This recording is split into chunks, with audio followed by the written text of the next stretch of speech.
Thanks for listening to English Go Podcast. To listen without advertisements or to read episode transcripts, visit englishgo.co.uk for more information. Hey, it's Ryan Reynolds, and I'm here with Keith, co-star of my upcoming film, If, only in theaters May 17th. Do you want to tell people the big news? All right, I'll do it. Sign up now and you'll get unlimited for $15 a month and 6 months of Paramount Plus Essential Plan on us. MintMobile.com/switch. Upfront payment of $45 equivalent to $15 per month. Unlimited over 40 gigabytes per month. Face lower speeds. Videos at 480p. Active Mint customers by 531.24 get 6 months of Paramount Plus Essential Plan. Auto renews after 6 months. Offer ends May 31st, 2024. Separate Paramount Plus registration required. Terms and conditions apply if rated PG. Many of us have those stubborn pounds that seem impossible to lose, no matter how good we eat or how hard we work out. My solution is PlushCare. PlushCare is a leading telehealth provider with doctors who are there for you day and night to partner with you in your weight loss journey. They can prescribe FDA-approved weight loss medications like Wegovy and Zepbound for those who qualify. Plus, they accept most insurance plans. To get started, visit plushcare.com/weightloss. That's plushcare.com/weightloss. Millions of people have lost weight with personalized plans from Noom. Like Evan, who can't stand salads and still lost 50 pounds. Salads generally for most people are the easy button, right? For me, that wasn't an option. I never really was a salad guy. That's just not who I am. But Noom worked for me. Get your personalized plan today at Noom.com. Real Noom user compensated to provide their story. In 4 weeks, the typical Noom user can expect to lose 1 to 2 pounds per week. Individual results may vary. I took my bike on the train for the first time the other day, and I had to put it in a special bike bag before I'm able to take it on the train. You don't have to do that in England, or at least I've never done it, and I've never seen anyone else doing it. Normally, if people are taking a bike on the train in England, they just wheel it straight onto the train. And there's an area that's on the train that's sort of between the sort of seating areas, so you get on through the doors and there's like a space there, and then you go through almost like going through another door, and then you're in the seating areas on most English trains. So there's this large empty space that you can put your bike in and sort of just wait there with your bike. You know, you can stand there whilst the train's moving if you want. So that's what I've done when I've took my bike on the train in England before, which, to be honest, I think I've only actually done it once. I've seen other people doing it, but I think I've only done it once, and that's partly because I used the train so infrequently when I was living in England. But obviously, in Japan, I'm using it a lot more. And like I said, you have to put your bike in a special bike bag, and that area doesn't really exist on Japanese trains. That sort of space where people can stand. It's like the whole train is like a space where people can stand, so that the train is designed to fit as many people on it as possible. So I should imagine the reason that you have to put your bike in a bag is because people are going to be sort of like brushing up against your bike, and you don't want to get their clothes dirty. Anyway, my bike is a very small folding bike, as I probably mentioned before. When it's folded, it's about 8.2 kilograms, I think, from memory, which feels really light. When you pick it up, you think, wow, that's really light for a bike. But when you're carrying it for a long time, it doesn't feel so light anymore. And I discovered this recently. So it was fine getting onto the first train and going all the way from... as I've mentioned, I think I've mentioned before, but I live in a place called known as Saitama Prefecture, which is just north of Tokyo Prefecture. So going from Saitama to Tokyo, that was all fine. And then you have to... Oh, I forgot to mention where I was going.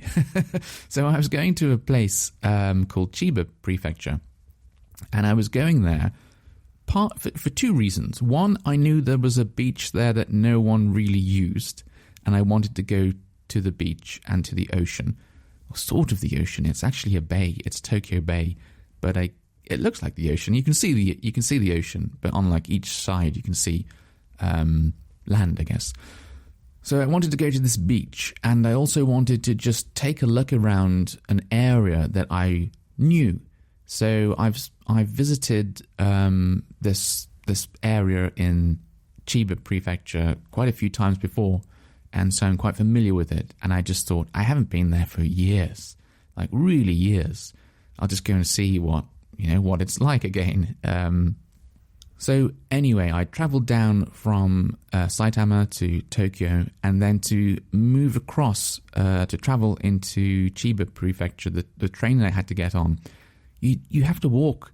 It's really weird. You arrive, you're underground when you arrive in Tokyo train station, and then you have to walk underground for ages. I don't know how long it was, but it felt like ages. And they've got these things called, I believe we call them travelators, which is like an escalator, but it just moves along the ground. So there are no stairs. It's just, flat, like a flat. You sometimes see them in airports. Anyway, this walk was so long that it put all these travelators in. So, you could. That helped because I was able to like rest my bike when I wasn't carrying it on these travelator things. And anyway, got into Chiba Prefecture, got off at the stop that I wanted to get off at, which was what? I think it was South Funabashi train station, the name of it.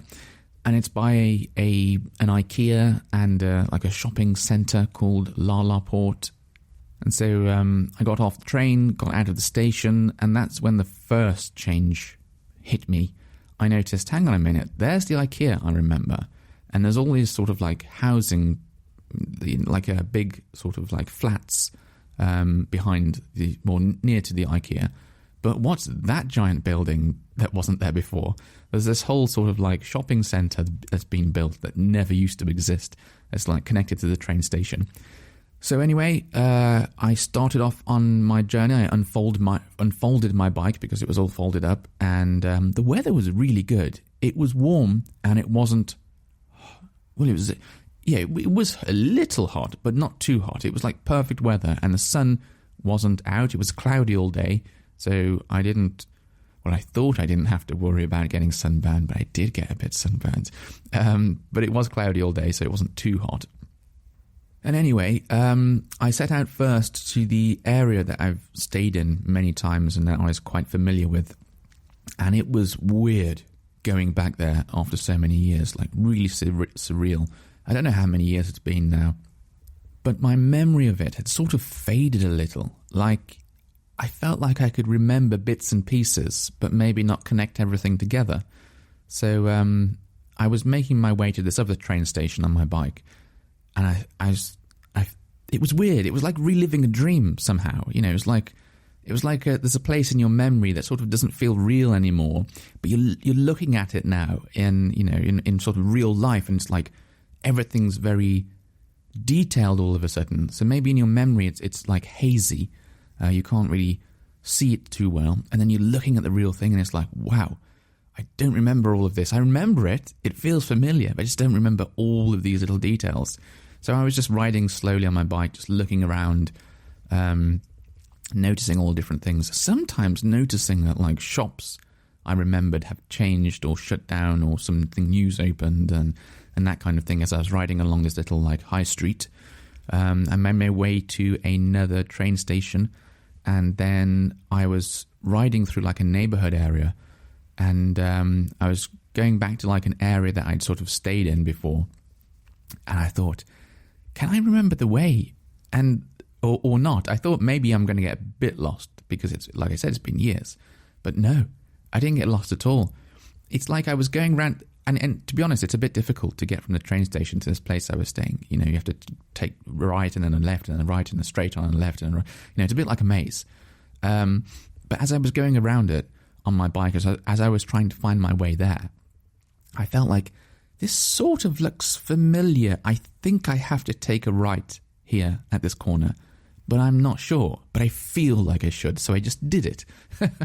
And when I did it, it's like, yeah, I'm starting to remember this bit. So it was really weird. It was really, really weird. Just seeing how your memory works, how you can forget so much of it, but when you're sort of prompted by something, when you're prompted by actually being able to see the place, you can sort of pick out your way. But if you just asked me, can you imagine you've gone to this train station, imagine you're trying to get back to here, I would never be able to remember all the streets. I wouldn't be able to remember which turns you take, just from memory alone.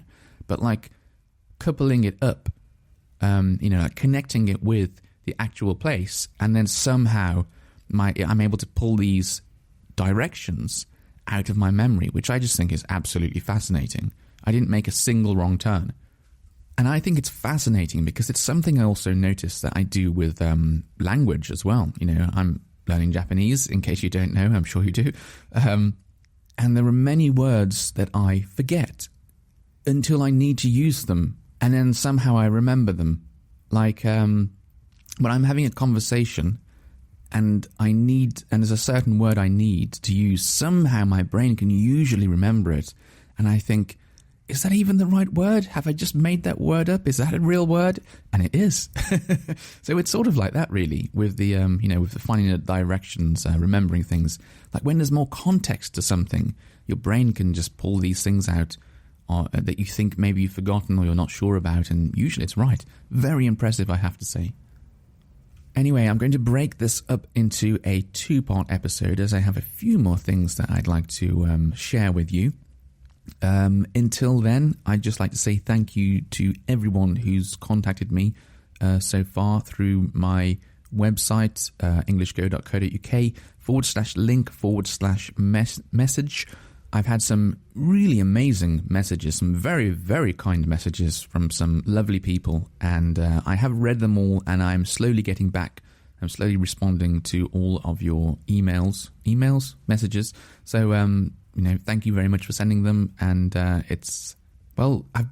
been surprised, to be honest. I've been surprised by how nice the messages were. Like I said, very, very kind people have written to me, so it does motivate me to keep going with this podcast, knowing that there are people who enjoy it so much. Anyway, until next time, bye-bye. There's never been a faster or easier way to start your weight loss journey than with PlushCare. PlushCare accepts most insurance plans and gives you online access to board-certified physicians who can prescribe FDA-approved weight loss medications like Wegovy and Zepbound for those who qualify. Take charge of your health and speak with a board-certified physician about a weight loss plan that's right for you. Get started today at plushcare.com/weightloss. That's plushcare.com/weightloss. plushcare.com/weightloss. Many of us have those stubborn pounds that seem impossible to lose, no matter how good we eat or how hard we work out. My solution is PlushCare. PlushCare is a leading telehealth provider with doctors who are there for you day and night to partner with you in your weight loss journey. They can prescribe FDA-approved weight loss medications like Wegovy and Zepbound for those who qualify. Plus, they accept most insurance plans. To get started, visit plushcare.com/weightloss. That's plushcare.com/weightloss.